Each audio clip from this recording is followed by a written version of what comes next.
Shalom, dans l'étude le DAF Lamed Aleph dans Masechet Bava Metzia, nous reprenons à la 6e ligne du DAF Lamed Aleph Hamoud Aleph. Amar Rava qui fait une dracha, Vechen Ta'aseh, ainsi tu feras l'Echol Avedat Achicha pour toute perte de ton frère. Après avoir enseigné la halachot de Aveda, des objets perdus, la Torah nous dit tu feras ainsi pour toutes les pertes de ton frère, toute perte. Et ici, l'expression toute étant trop, les rabot Avedat Karka pour nous rajouter Avedat Karka, un objet entre guillemets perdu, c'est-à-dire un bien immobilier ici qui est perdu. Alors un bien immobilier comme il ne se déplace pas par définition, ne peut pas être perdu, dans le sens perdu, non pas qu'il s'est déplacé évidemment, mais qu'il est en train de s'abîmer. Donc c'est le cas qu'on a vu à la fin de la braïta précédente, qui disait par exemple que si on voit un terrain en train de se faire inonder, il fallait le sauver. Donc c'est par rapport à cela que la Gemara rapporte cette dracha de Rava, qui dit Dechol Avedat Achicha. Ça rajoute le fait qu'on ait même la mitzvah d'achat Aveda par rapport à un terrain lorsqu'il est en train d'être abîmé. Amarle Rav Chanina le Rava. Rav Chanina dit à Rava. Tanya de Psayalach, il y a une braïta qui confirme ce que tu dis. Ra'amay Shishot Fim Obaim, la fameuse braïta qu'on a citée à la fin de l'étude d'hier, mais qui est en haut du DAF chez nous. Lorsque quelqu'un voit de l'eau envahir un terrain, Rezegoder Bifneem, il a la mitzvah de faire des barrages pour empêcher le champ d'être abîmé. Amarle, réponse de Rava, qui reçoit une aide ici d'une braïta, il dit oui, mais cette braïta là n'est pas forcément une aide. Imishumra, si c'est cette braïta, lo tisayari, ça ne m'aide pas, ça ne confirme pas mes paroles. Pourquoi? Là-bas, on peut très bien imaginer que dans le terrain en question, il y a des gerbes de blé qui ont été déjà couplées et qui sont entreposées là-bas. Et c'est peut-être ces gerbes de blé-là qui ne sont plus donc des biens immobiliers, mais des biens mobiliers. Ce sont ces choses-là que la personne veut protéger. Et on n'a pas la preuve qu'un terrain tout seul, donc un bien immobilier lui-même, soit concerné par la mitzvah. On n'a pas la preuve de cette braïta, si ce n'est de la dracha que je fais. L'agma dit, objecte, et dit des karomarim, maïl memra. S'il y a du blé, des épis de blé qui sont là-bas, quel est chidouche? C'est n'importe quel objet qui appartient à son prochain qu'il faut sauver. L'agma dit le tzricha. Des idberomarim, des tzriché la. Elle m'a dit parce qu'il reste aussi des blés qui sont encore au sol. Maoudetema, qu'est-ce que tu aurais pu penser? Puisqu'ils ont encore besoin de la terre, ils sont considérés encore comme des biens eux-mêmes immobiliers, Kamash Malan que non. Et donc ce que nous dit ici Rava, c'est que dans cette braïta finalement, il y a des épis de blé qui sont à la fois coupés et d'autres qui sont encore au sol et qui ne vont pas tarder à être eux-mêmes coupés. Et ce qu'on nous apprend ici, c'est qu'on aurait pu penser que c'est un statut d'un bien immobilier, Kamash Malan que parce que ça va être coupé, c'est déjà un statut d'objet, de bien mobilier. Et donc c'est considéré par la mitzvah de Hashavat Aveda classique. Maintenant, le chidouche de Rava, qui nous dit que sur le terrain lui-même, il y a cette mitzvah-là de protéger le terrain de son prochain, Mishum Lechol Aveda Tachicha, ça c'est un chidouche qu'il apprend de cette dracha, qui n'est pas forcément confirmé par cette braïta. On a vu dans la Mishnah, Matzah, Chamor ou Para, celui qui trouve Chamor, Para, Anan ou une vache qui se promène derrière en chemin. Alors, la Gemara va ici faire des déductions qui vont arriver justement à des conclusions différentes. Il y a deux informations importantes par rapport à l'animal, que ce soit un âne ou que ce soit une vache, en l'occurrence ici on parlera souvent de la vache, c'est est-ce que l'animal est en train de paître, roer, ou est-ce qu'il est en train de courir, ratsa? Est-ce qu'il court ou est-ce qu'il est en train de paître? Et deuxième information, est-ce qu'il se trouve dans un chemin ou est-ce qu'il se trouve dans une vigne qui en général n'est pas l'endroit habituel dans lequel on met un animal.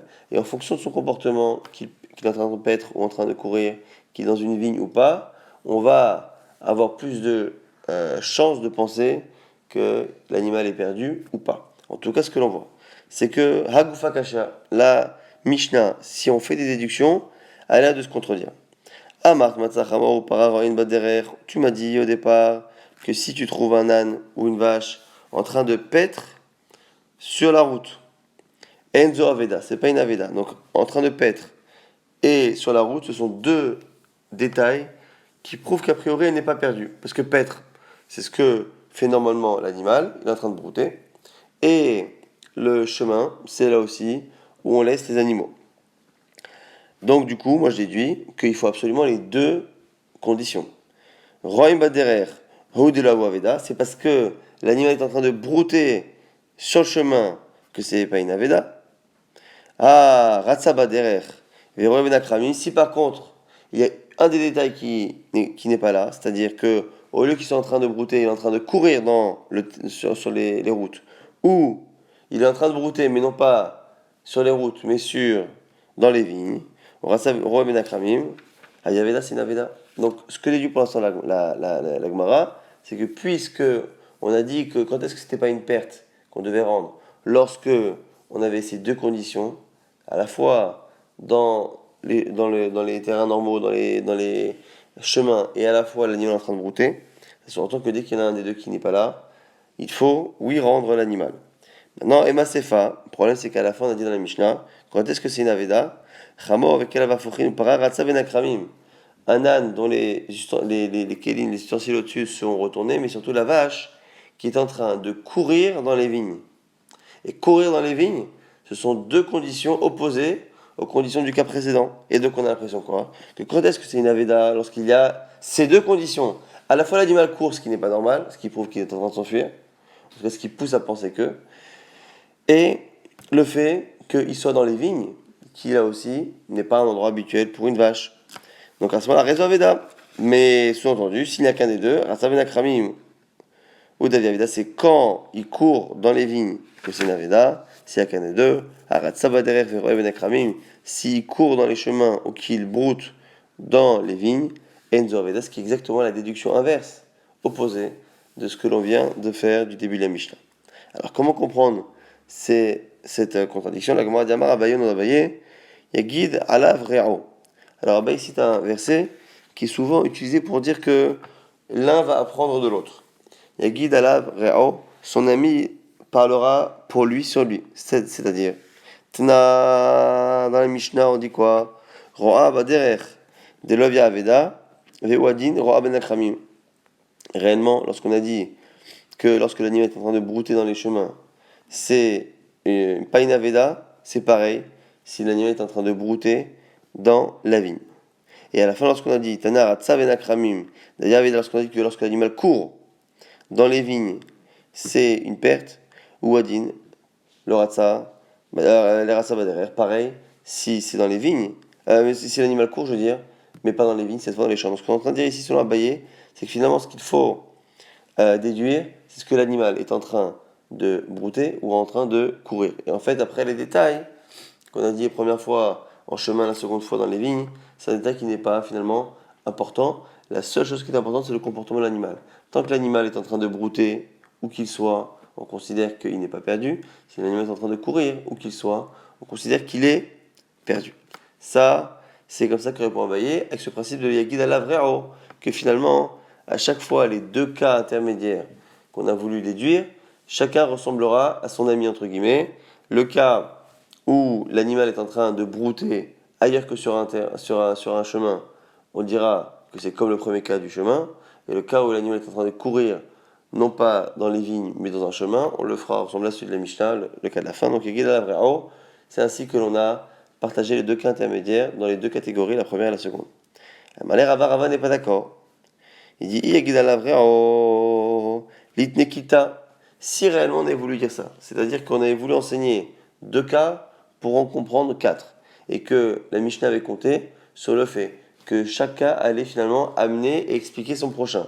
Le cas de l'animal qui broute dans un chemin va apprendre en même temps celui qui broute dans une vigne. Le cas de l'animal qui est en train de courir dans les vignes m'apprendra le cas de l'animal qui court mais dans des terrains ou dans des chemins. Alors si c'est cela, quand on veut faire ce principe-là, on doit à ce moment-là enseigner le cas le plus calme et après passer au cas le plus chamour. Litne kita, vekol sheken chamirta. Litne ratsa baderer davia aveda, vekol sheken ratsa benak ramim. J'aurais dû d'abord me dire quoi? On aurait dû me dire l'inverse. On aurait dû m'enseigner, si un seul cas, on devait m'enseigner sur le cas de la course. On aurait dû dire que quand l'animal court dans des chemins ou dans des terrains, ça s'appelle une aveda parce qu'il court. Et j'aurais dit, a fortiori, lorsque l'animal court dans une vigne qui est un endroit qui n'est pas habituel. Velitne roa ben akramim, de l'avia aveda, Et quand Sheken Raba derrière. Et pareil pour l'animal qui broute, au lieu de citer le cas de l'animal qui broute sur un terrain, il fallait dire que non, le cas où l'animal broute dans une vigne, ou qui est un endroit inhabituel, malgré cela, parce que l'animal broute, on imagine que l'animal n'est pas perdu. Et j'aurais dit, a fortiori, si l'animal broute dans un terrain, justement, ou qui est habituel comme un derrière, comme un chemin.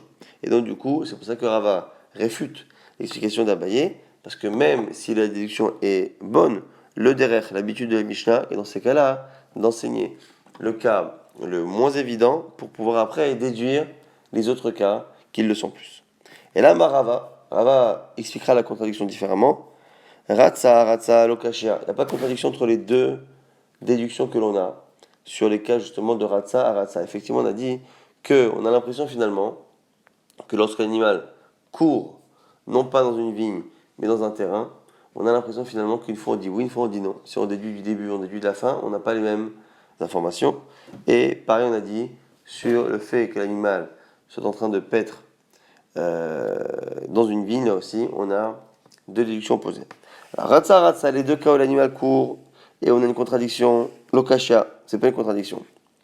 Ha, de apa legabe devara, ha, de apa legabe mata. Ça dépend si l'animal court vers la ville ou s'il court vers l'extérieur. S'il court legabe mara vers l'extérieur, vers le désert, à ce moment-là, on estime que l'animal est en train vraiment pour le coup, de s'enfuir et c'est pas normal. Si par contre il court vers la ville, c'est que l'animal retourne vers son maître. Et en fonction de cela, on considère que c'est une aveda ou pas. Roé, aroé, nami, lokashia. Pareil, l'animal qui est en train de brouter et l'autre animal qui est en train de brouter, on a dit à chaque fois dans une vigne, une fois on dit que c'est une aveda, une fois on dit que c'est pas une aveda. Comment on peut expliquer la contradiction? Lokashia, kan baveda gufa, kan bavedat karka. Parce qu'en fait, dans les deux cas, on ne parle pas de la même chose à garder, à protéger. Une fois, on parle de l'animal lui-même, et une fois, lorsqu'on parle des vignes, l'animal dans les vignes, on ne parle pas de la protection de l'animal que l'on doit rapporter chez le maître, mais de la protection du terrain qui peut être abîmé par la vache. Kan baveda kaka. Alors, on dit quoi? Qui katanero abaderer, lorsqu'on déduit, lorsqu'on a dit que l'animal est en train de brouter dans les chemins, c'est pas une aveda. Ah, on déduit que roa menakramim aveda, que par contre, si l'animal est en train de paître dans la vigne, c'est une aveda.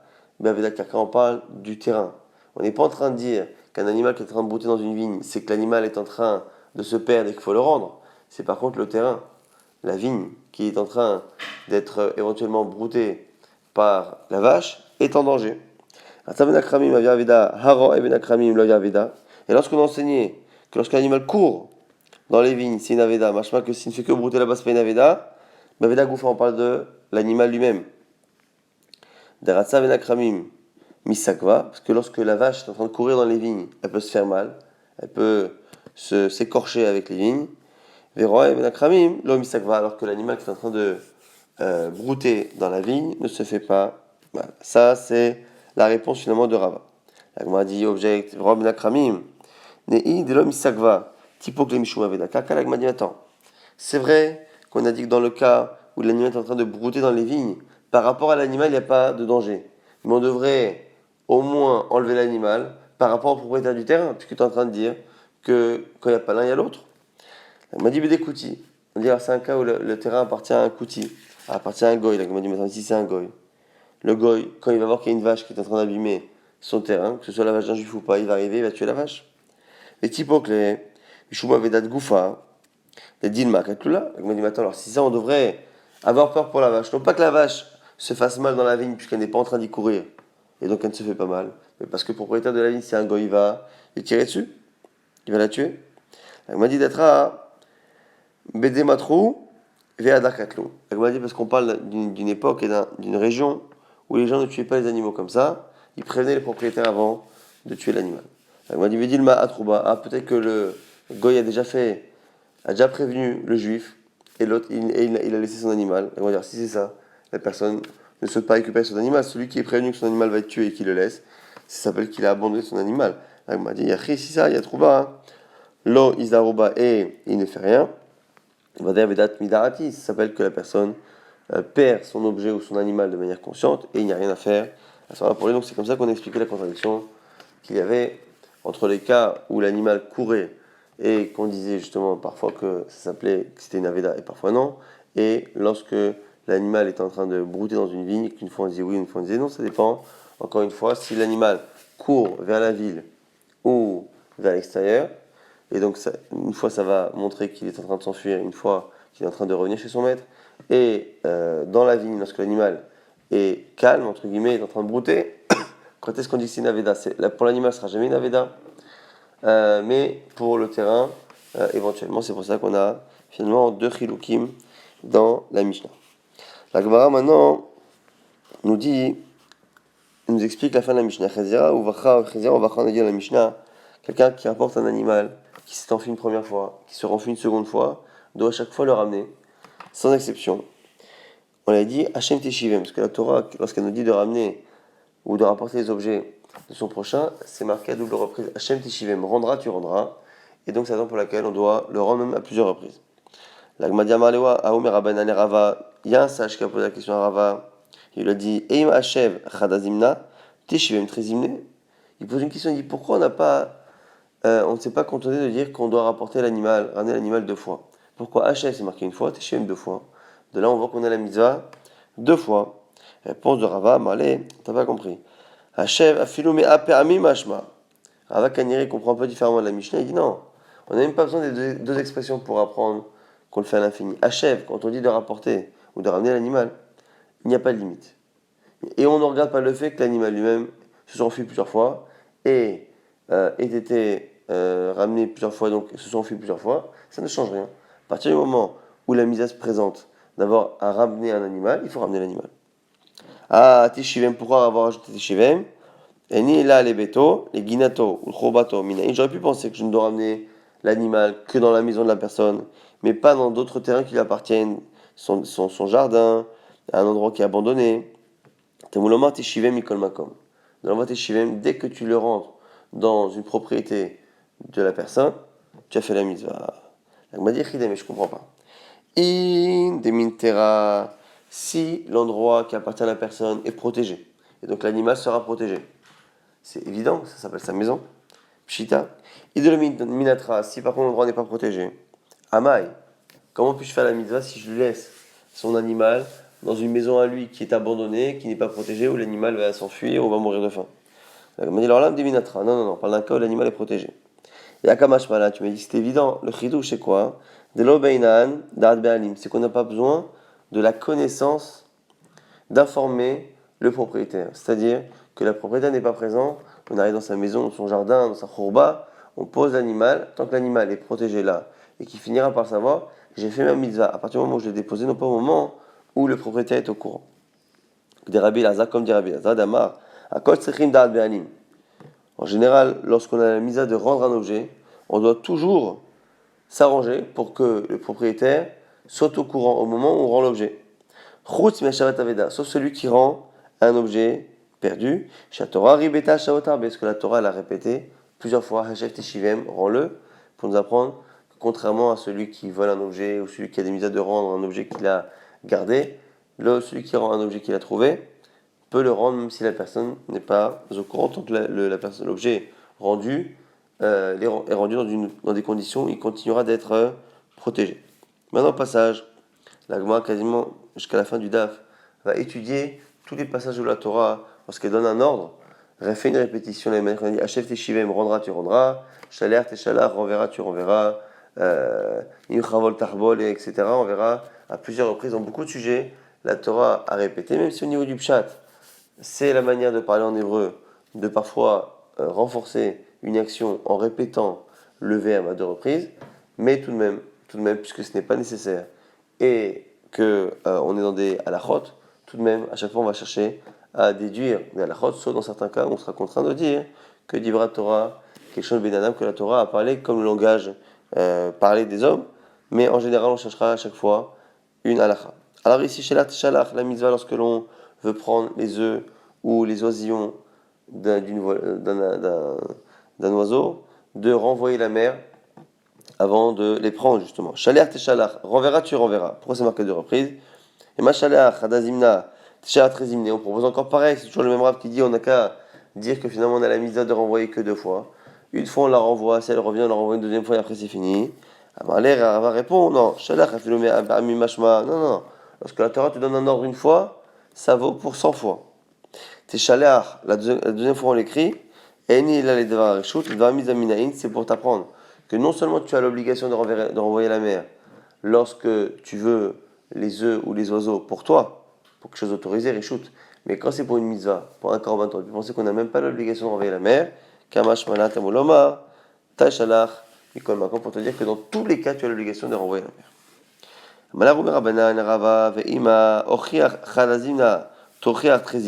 Même question toujours, cette fois par rapport à la mitzvah de faire une tochacha, une remontrance lorsque l'on voit son prochain en train de fauter. On a une mitzvah de lui faire une remarque quand en tout cas on a l'idée et la présomption que la personne va écouter et va changer. On a la mitzvah de lui faire une remarque.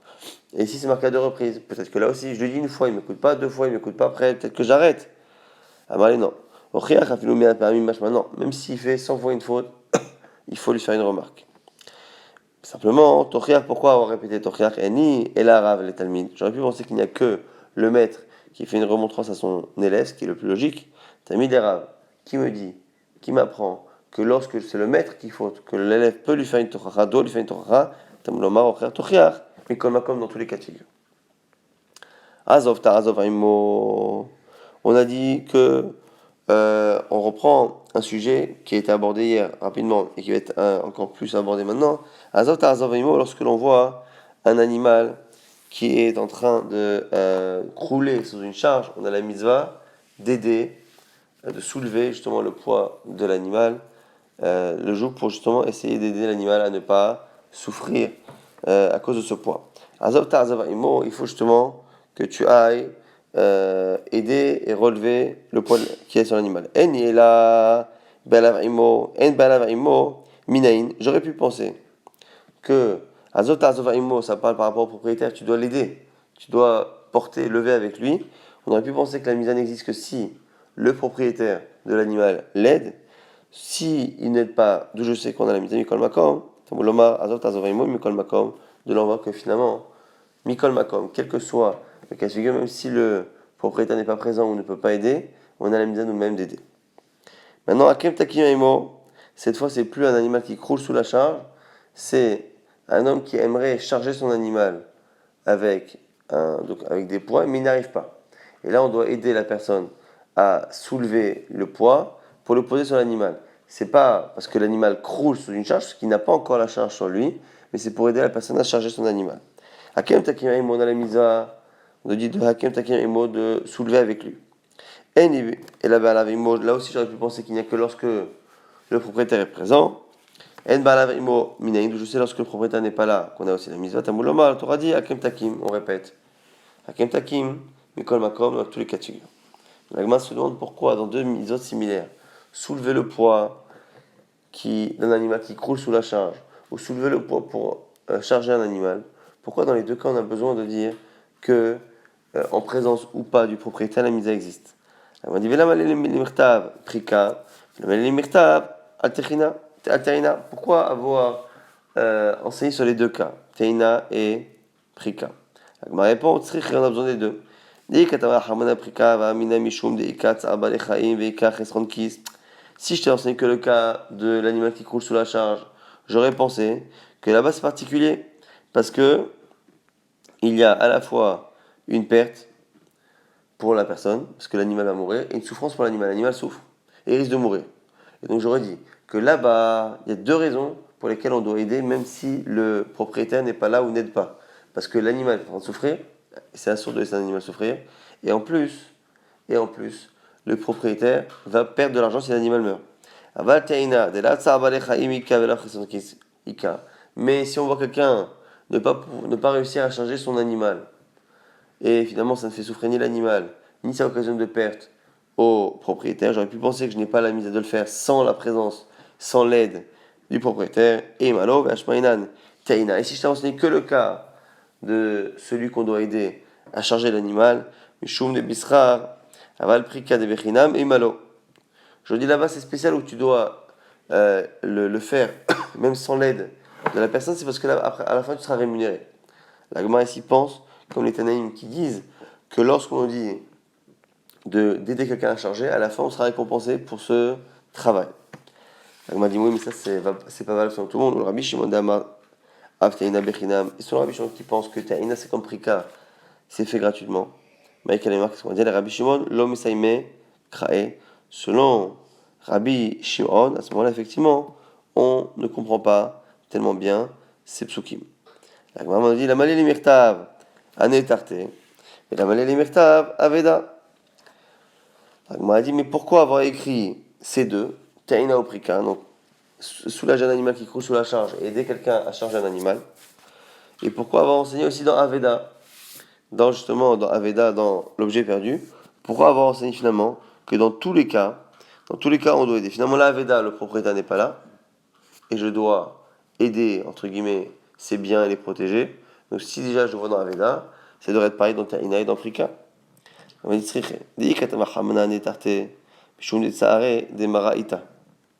Tsahare dida ita. J'aurais dit quoi? Si on m'avait enseigné que les deux premiers cas, c'est-à-dire Taina ou Prika, lorsque l'animal coule sous la charge, que la personne n'arrive pas à charger son animal, dans ces deux cas, il y a une souffrance du propriétaire. Tsara de Maraita, Tsara Dida, l'animal souffre et le propriétaire souffre. Alors, on a vu tout à l'heure que l'animal ne souffrait que dans un cas, mais en fait, même dans le cas où la personne n'arrive pas à charger l'animal, si la personne charge l'animal tout seul alors qu'il n'y arrive pas, il risque de faire mal à l'animal. Donc il y a une petite souffrance pour l'animal quand même, dans un cas, une grosse lorsque l'animal vraiment croule sous la charge, et il y a une souffrance pour le propriétaire qui est dans une situation délicate. Aval Aveda, mais un objet perdu, des tsara des mara ita, des tsara dida leita, et malo, alors qu'un animal perdu qui n'occasionne qu'une souffrance au propriétaire et non pas à l'animal, j'aurais pensé que j'ai pas la mitzvah de m'en occuper, kamash malan.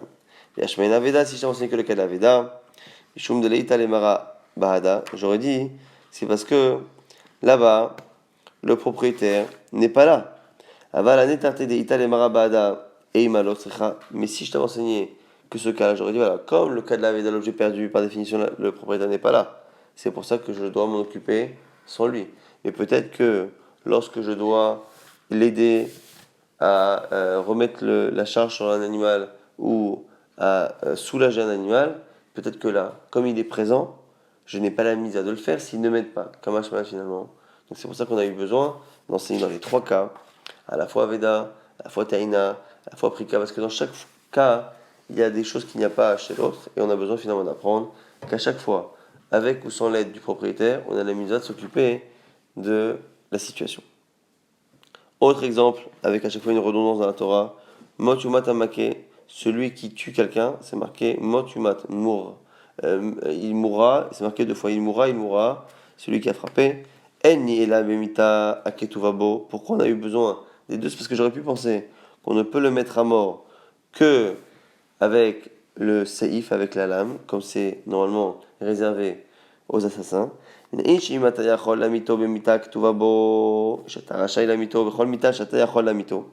je sais que si on ne peut pas appliquer cette sanction-là, on a tout de même la mitzvah de le mettre à mort, de quelque manière que ce soit. Tamulomar motumat, ça c'est marqué à deux reprises. Il mourra, c'est-à-dire il mourra, mikol makom, quelle que soit la manière de le mettre à mort. Haket haket yoshver iraï, c'est marqué dans la Torah que lorsqu'une ville entière abandonne la croyance en Dieu pour faire Avodah Zarah, il faut à ce moment-là les punir et les tuer. À Ketake, il faudra frapper cette ville. En et la baka aktua baen, j'aurais pu penser qu'on ne peut les frapper là aussi que par la lame comme c'est prévu. D'où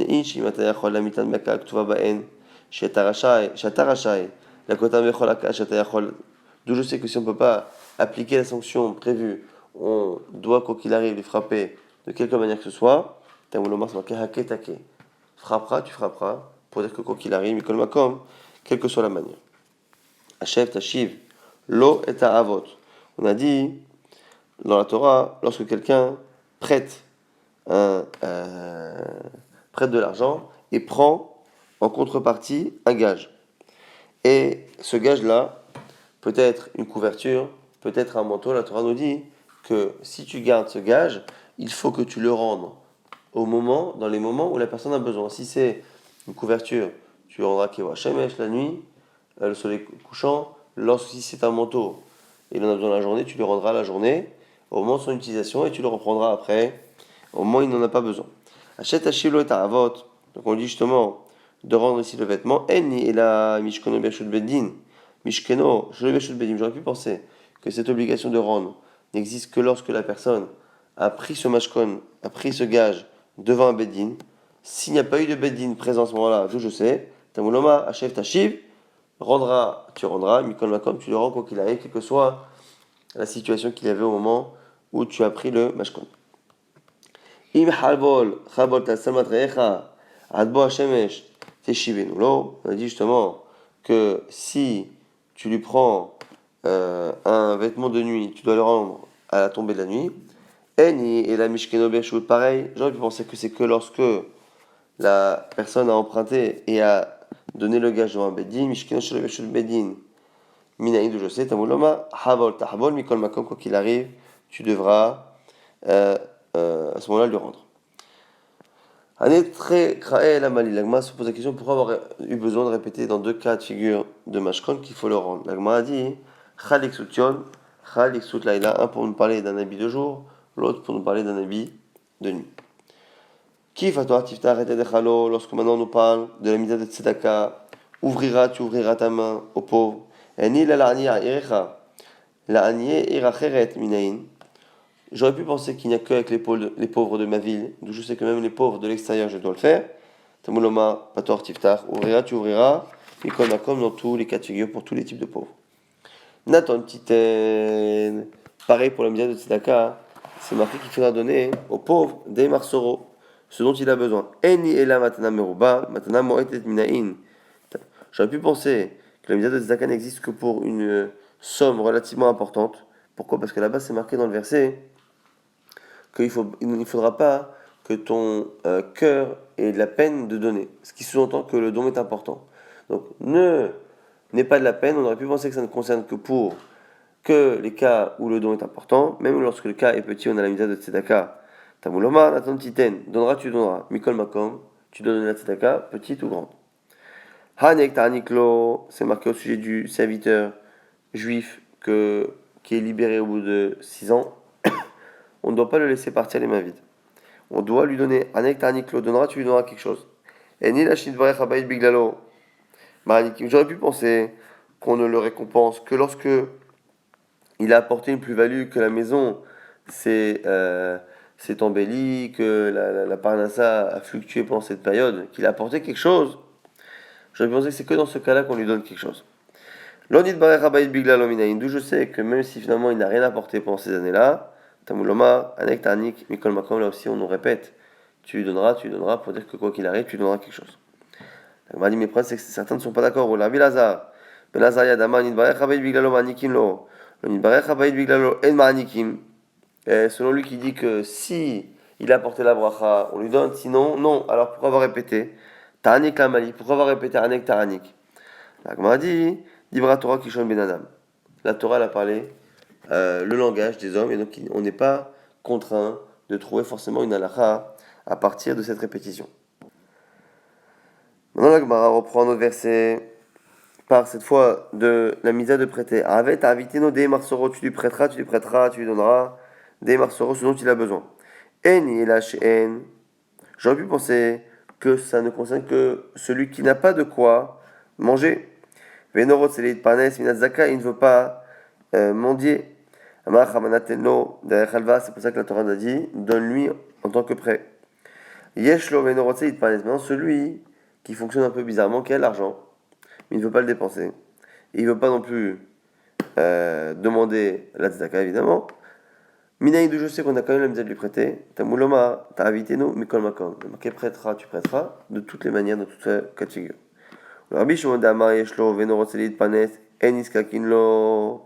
Mais c'est le Rabbi Shimon qui dit que non. C'est pas vrai, on ne prête pas cette personne-là. Pourquoi avoir répété t'as invité nous? La Mali, la Torah, la Gemara répond la même réponse que Tola pour Rabbi Elazar ben Azaria. Dit par la Torah, Kishon ben Adam, la Torah a parlé le langage des hommes. La Gemara reprend la Mishnah. Hayabat el minasela Dans le cas où, pour ramasser un objet, la personne devra arrêter de travailler et perdre une valeur d'un sela, l'oyomalo tenisela, lorsqu'elle rend l'objet, elle ne pourra pas réclamer cette perte-là à la personne propriétaire. Et là, notenlo sera ok pour elle. La personne ne lui paiera que le salaire d'un travailleur. Agmara, dans une braïta, rapporte le détail. Tana, notenlo sraro ki poel batel. Qu'est-ce qu'il donnera comme salaire? Le salaire de quelqu'un qui travaille à ne rien faire. Combien un homme demande à être payé pour rester sur une chaise à ne rien faire? On lui demande, voilà, tu restes ici pendant 3 heures à ne rien faire. Si la personne demande une somme X, ça veut dire que c'est cet homme-là que vaut ce travail-là. Et à ce moment-là, ça ressemble un peu au travail de la Veda, de rendre un objet trouvé qui n'est pas réellement un travail compliqué. Et donc c'est ça qu'on lui donne. On lui donne le minimum. La Gemara dit attends. Mike el Batel, pourquoi le récompenser, le donner à la personne qui rend l'objet, le salaire de quelqu'un qui est resté assis alors qu'il n'est pas resté assis, il a pris l'objet, il l'a soulevé, il l'a rapporté. Ça n'a pas de sens de le rémunérer. Déjà, tu ne le rémunères pas par rapport à sa perte réelle de travail. Et après, tu ne le rémunères pas non plus par rapport au vrai travail qu'il a fait, au vrai effort qu'il a fait. Comment corrige, j'ai dit quoi? Marabaye, Kepoel Batel, Shilota Melacha, des Batel Mina. Non. Qu'est-ce qu'on fait? On le fait payer, on va le rémunérer de la somme qu'il a gagné justement à ne pas faire d'effort. C'est-à-dire, quelqu'un qui fait son travail, qui a un travail a priori plus physique, combien serait-il prêt à perdre de son salaire? Donc combien serait-il prêt à être payé pour passer de son travail difficile à un travail aussi facile que le fait d'être Meshiv Aveda? Et là, à ce moment-là, on a une rémunération qui est plus réelle.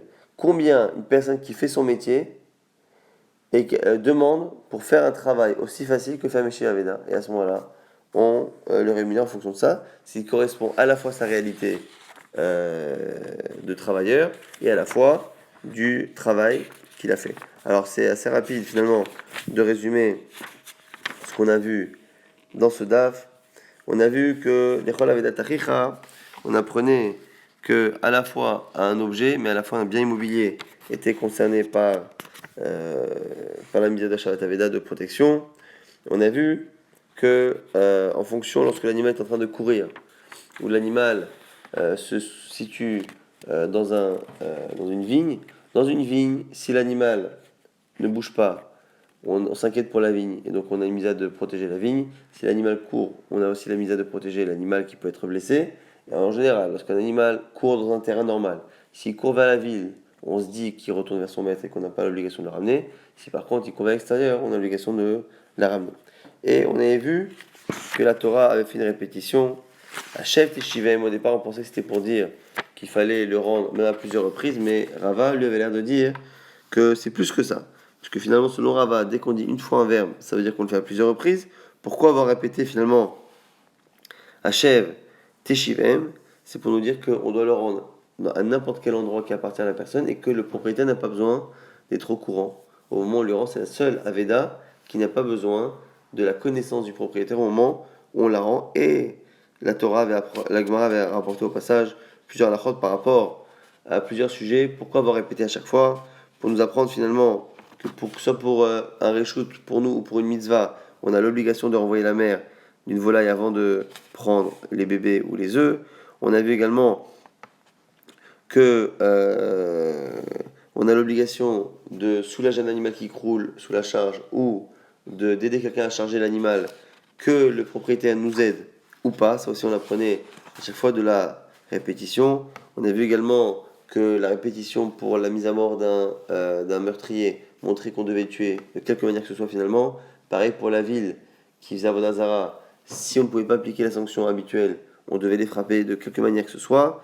On a vu également que la mitzvah de rendre un mashkon, un gage, qui peut être nécessaire à la personne lorsque la personne est pauvre, elle a besoin d'un manteau ou d'une couverture, soit un habit de nuit ou de jour, il faudra lui rendre au moment où la personne en a besoin, et que la chose finalement ait été empruntée et que le mashkon ait été donné devant un beddin ou sans beddin. On a vu que selon en tout cas certains, on apprenait que un serviteur juif, lorsqu'il était libéré, il fallait lui donner quelque chose, qu'il ait apporté une valeur ajoutée à la maison ou pas.